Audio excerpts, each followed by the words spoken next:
أعوذ بالله السميع العليم من الشيطان الرجيم. بسم الله الرحمن الرحيم.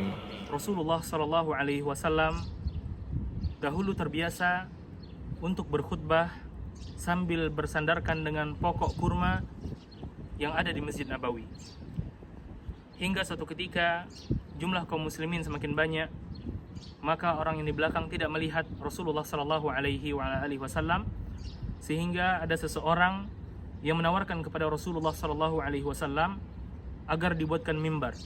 Maka beliau pun mengizinkannya, sehingga dibuatkanlah mimbar yang terdiri daripada 3 tangga, yang mana Rasulullah Shallallahu Alaihi Wasallam duduk di tangga yang ketiga, sehingga hal itu menjadi sunnah bagi orang yang ingin hendak membuat mimbar yang sesuai syar'i. Kemudian Rasulullah Shallallahu Alaihi Wasallam di hari kemudian mimbarnya pun sudah jadi. Ketika hendak berceramah, maka beliau berjalan dan melewati kurma tersebut. Tapi beliau tidak bersandar di kurma itu dan pergi ke atas mimbar.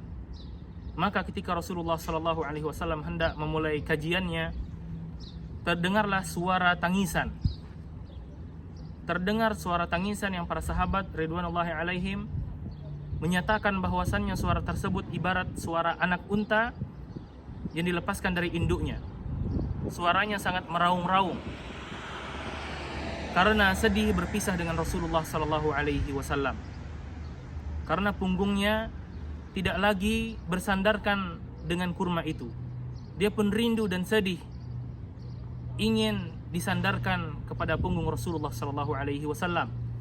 Akhirnya Rasulullah Sallallahu Alaihi Wasallam pun turun. Setelah Rasulullah Sallallahu Alaihi Wasallam turun, maka beliau mengusapnya, dan di dalam riwayat yang lain Rasulullah Shallallahu Alaihi Wasallam memeluknya sehingga pokok kurma itu pun terdiam. Para ulama rahimahumullahu taala menyebutkan bahwasanya inilah bukti cinta benda mati pun kepada Rasulullah Shallallahu Alaihi Wasallam. Bayangkan jaraknya hanya sehari, sang pokok kurma ditinggal Rasulullah dan dia meraung menangis. Lantas bagaimana kita ditinggalkan Rasulullah Shallallahu Alaihi Wasallam selama 1400 tahun lebih? Apakah kita rindu kepada Rasulullah Sallallahu Alaihi Wasallam? 1400 tahun bukan waktu yang sebentar. Kita jauh dari Rasulullah Sallallahu Alaihi Wasallam. Akan tetapi ada kabar gembira bagi antum yang rindu Rasulullah Sallallahu Alaihi Wasallam. Cara yang paling sempurna dan paripurna untuk merealisasikan cinta kepada Rasulullah Sallallahu Alaihi Wasallam adalah mengikuti sunnahnya. Mengikuti sunnahnya. Rasulullah Sallallahu Alaihi Wasallam bersabda, "Alaikum bisunnati wa sunnatil khulafa'ir rasyidin mahdiyyin." Hendaknya kalian senantiasa berpegang teguh dengan sunnahku. Addu 'alaiha bin nawajid. Kemudian gigitlah sunnah itu dengan gigi gerham. Gigi yang paling kuat mencekram, yaitu gigi gerham.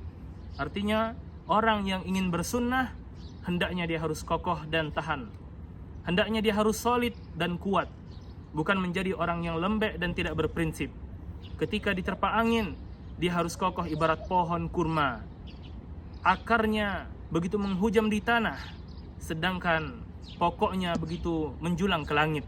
Itulah ibarat seorang muslim yang harus kokoh ketika dia mengamalkan sunnah Rasulullah Sallallahu Alaihi Wasallam.